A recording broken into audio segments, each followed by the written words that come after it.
everybody, Smart Silver Stacker here.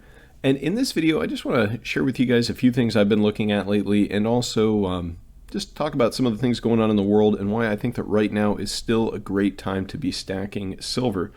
So what we're looking at here is the chart on Google Trends for the search term silver bullion. And if you're not familiar with Google Trends, this is just a tool that shows us relative interest for any given search term or keyword over time.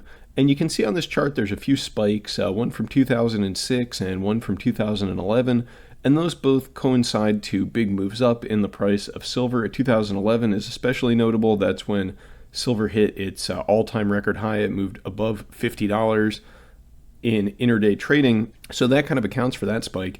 And then if you go to March of 2020, there's another spike, and this was the market crash that we saw in 2020, and silver bullion was really cheap at that time. I think it went down into the $12 range, at least the spot price did, so you could probably pick up some bullion in the $14 to $15 range. Pretty amazing if you think about it. Then the biggest spike of all, 100% on this Google Trends chart, is from the silver squeeze back in February of 2021, earlier this year. I'm sure you all remember that. But you can see the interest since that time has really dropped significantly. And I take that to mean that right now is a great time to actually be stacking, because you don't want to be stacking when a great mass of investors from the public are moving into silver. You want to be stacking at a time like now, when not a lot of people are interested in silver bullion, and so there's plenty of it out there for you to acquire at reasonable prices. And really, the premiums on a lot of bullion products have come down quite a bit since the time of the silver squeeze. And also, the price of silver has pulled back as well. So I really view this as a good opportunity to stack. If we take a look at the silver price, you can see that we've really had a kind of a choppy year, kind of at the low end right now in the $23 range. And what's been happening is every time that inflationary data comes out higher than expected, the price of the metals drops, silver and gold, and it's kind of unusual. You would think that it would be the opposite. I think what's going on with the market psychology is that it's just being revealed that market fundamentals aren't really the thing driving prices any longer. It is the Fed. Because when those inflation indicators come out higher than expected, people start to think that the Fed might taper to control inflation. And of course, tapering would be bad for the price of the precious metals. So I think that that really accounts for the drop that we've seen. I don't think that anybody who really understands what the Fed's endgame is believes that the Fed is going to taper or that they're even capable of tapering at this point. I mean, let's take a look at the U.S. national debt clock. We can see it continues its march up. We will be hitting $29 trillion in debt soon. We're creating money at basically a record pace. Here's the M1 money stock from the St. Louis Federal Reserve. They provide this data. And now if we look at the long-term chart for this, it looks kind of weird because they changed their methodology, and why they would do that, I'm not really sure. I mean, perhaps to obfuscate things, who knows? But we can go ahead and look at after the methodology was changed, and we can get kind of more clear picture because they did that over a year ago. This is the one-year chart ending in July of 2021. You can see that we're at about $19.4 trillion in the M1 money supply, and at the same time last year, we were at $16.7 trillion. So it's really a huge increase in the money supply, even just over the past year, and the national debt continues to march upwards. There's no real talk of any kind of fiscal discipline or fiscal restraint in government. We continue to see these large infrastructure packages get passed. All of this money creation ultimately can only have one effect on the price of silver, and that is to move it higher. We've been seeing a lot of inflation across the board. It hasn't really moved into the precious metal space yet. The cost of everything, food, fuel, construction materials, shipping, all sorts of stuff is moving much higher. Even the labor shortage that businesses have been experiencing lately really is a form of inflation. It's just wage inflation, as the wage that you have to pay to find employees is moving up.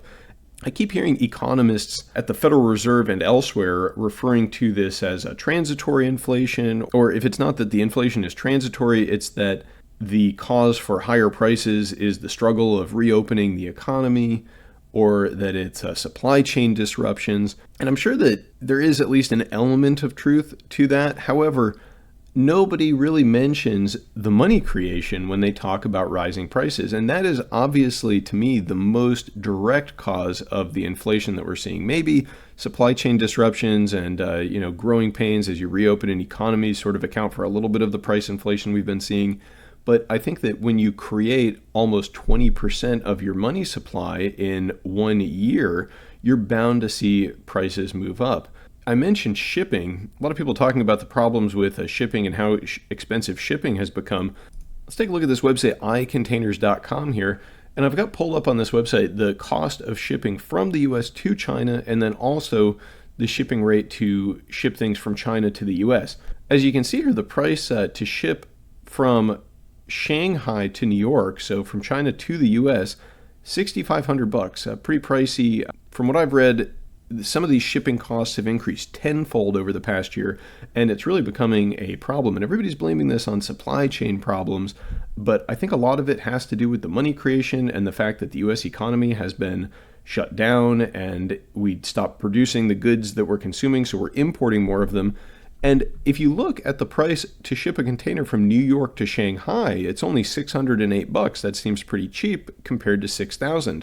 It's 10 times less to ship from a US port to a Chinese port. And what do you think accounts for that? It's the fact that we aren't producing anything in the United States that we're exporting to China. I mean, I think we do have a few exports that go over there, maybe soybeans, things like that, but it's primarily raw materials. And the thing that we're importing, it's all manufactured goods. So basically, we're trading the Chinese fiat currency in exchange for real things. And you've got to kind of wonder how long that can go on for. When you look at the U.S. national debt and you see that we have $28 trillion in debt, almost 28.767 trillion, it's a huge number, and there's no way that we're going to be able to pay that off. You just couldn't extract it. I mean, if you raise taxes to the point where you could pay for this sort of thing, you would collapse the economy because you'd be taking everything. And the only real way to get out of this hole is probably going to be well, you could drastically slash government spending, I guess, but I don't really think that that is in the cards. So we're going to have to either see the U.S. default on this debt, or we're going to see them inflate away the currency. And from everything that the Fed has said so far, it seems like they're going to go the route of inflation. At the Jackson Hole speech last month, Jerome Powell really seemed to be quite dovish, and he kept mentioning that inflation was a transitory phenomenon and the Fed didn't want to act to head off something that was just transitory. So really, he's indicating that the Fed is not going to take any action to reduce the currency creation. And why would they? Because it's really the only tool that they have. They continually resort to that anytime there's a problem, anytime liquidity dries up, anytime there's the threat of any kind of debt default. The Fed comes to the rescue. They'll begin buying bonds. They'll begin injecting liquidity into the system. Really, I think we all have to just understand that this is not a sustainable system, and it's not going to go on forever. Now, what is going to be the pin that pricks the bubble? I don't know. It could be any number of things. As we've seen over the past couple of years, pins for bubbles can come in many shapes and forms. One thing that's going on right now is there's this Evergrande firm over in China. Here's a report on it from Al Jazeera. Evergrande is a multi-billion-dollar development company. They've been selling investment products to Chinese citizens, and now they're defaulting it, and it's leaving a lot of people holding worthless paper.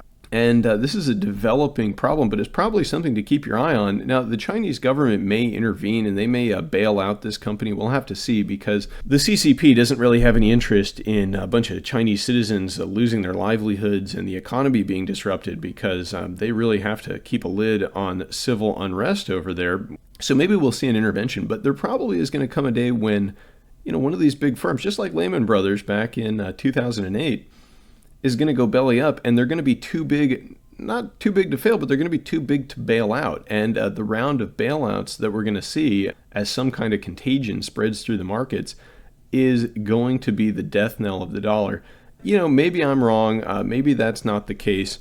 But when I see numbers like this, $28.767 trillion in debt, it makes me just feel a lot more comfortable holding at least some of my wealth in physical, tangible assets where there's no counterparty risk. I don't have to worry about any bail-ins or defaults. And for any of you out there who have all of your assets in paper, none of this is ever financial advice on this channel. I'm just sharing my thoughts, but it might behoove you to stack up some physical assets as well, because that is your ultimate insurance policy in the event of financial disaster. And who knows what form that might take specifically. You can look at a problem like our national debt and you can predict that it's not going to end well, but how it specifically won't end well is anybody's guess. So anyway, guys, that's pretty much it. Not a real cheery video, I guess, but just me looking at a few things that are going on in the world right now that make me believe that it is still a good time to be stacking metal and that metal is still extremely undervalued. If you guys like this video, please give it a thumbs up. Don't forget to like, comment, and subscribe. And if you'd like to see 5 tips for developing your silver stacking strategy, then check out this video right here, and I will catch you next time. Thank you very much for watching. Smart Silver Stacker out.